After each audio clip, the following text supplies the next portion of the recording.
Axis bank से मैंने home loan के लिए मैंने अप्लाई किया 2 मई 2024 को, लेकिन हमारा होम लोन जो है वो रिजेक्ट हो गया। रिजेक्ट का कारण क्या है, आइए इस वीडियोस में मैं आपको स्टेप बाय स्टेप बता देता हूँ। तो सबसे पहले यहाँ पे देख सकते हैं कि जो हमारे एक्सिस बैंक से जो PDF आया है उस PDF का स्क्रीनशॉट फोटो जो है इधर मैं साइड में लगा दे रहा हूँ। तो यहाँ पे साइड में यहाँ पे इसमें लिखा हुआ है कि आपका जो क्रेडिट ब्यौरा है, ये क्रेडिट ब्यौरा के वजह से हमने आपका होम लोन को रिजेक्शन में डाल दिया है।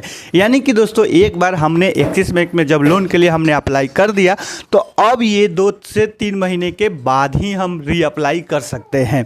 तो मान लीजिए कि अगर आपका भी अगर मान लीजिए कि सिविल स्कोर ख़राब है, आपका सिविल स्कोर सही नहीं है, आपका अंक बराबर नहीं है, तो आप अपने सिविल स्कोर को पहले बेहतर बनाइए, फिर जाकर होम लोन या पर्सनल लोन के लिए आप अप्लाई कीजिए। ठीक है, मान लीजिए कि अगर सिविल स्कोर मेरा डाउन था, हमने उस समय पर सोचा कि चलो हमारा तो होम लोन हो जाएगा, कोई दिक्कत नहीं है, लेकिन वहाँ पे मुझे नुकसान क्या हुआ। तो नुकसान आपको यही हो जाएगा कि अगर आपको लोन जब नहीं मिलेगा तो आपका लॉगिंग फीस जो है वो आपका बेस चला जाएगा। ठीक है, तो ये बात का हमेशा ध्यान रखिएगा।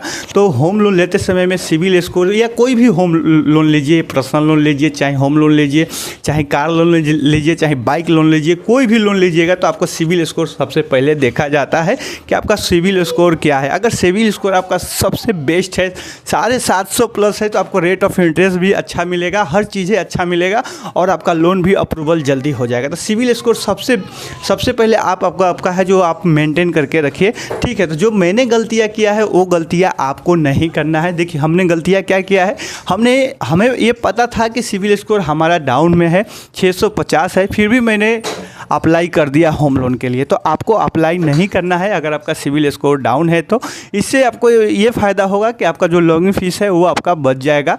नहीं तो अगर आप भी सोच रहे हैं कि चलो हमारा 500-600 सिविल स्कोर है, चलो हम लोन के लिए अप्लाई कर देते हैं, हमारा लोन हो जाएगा, तो नहीं भैया, ऐसा नहीं होता है। आपका लोन रिजेक्ट हो जाएगा और आपका लॉगिंग फीस बेकार हो जाएगा। ठीक है, तो इसलिए मैं ये वीडियोज़ को बनाया हूँ ताकि वीडियो देखने के बाद आपको भी ऐसा लगे कि हमारा सिविल स्कोर अभी सही नहीं है तो आप लोन के लिए अप्लाई नहीं करें। ठीक।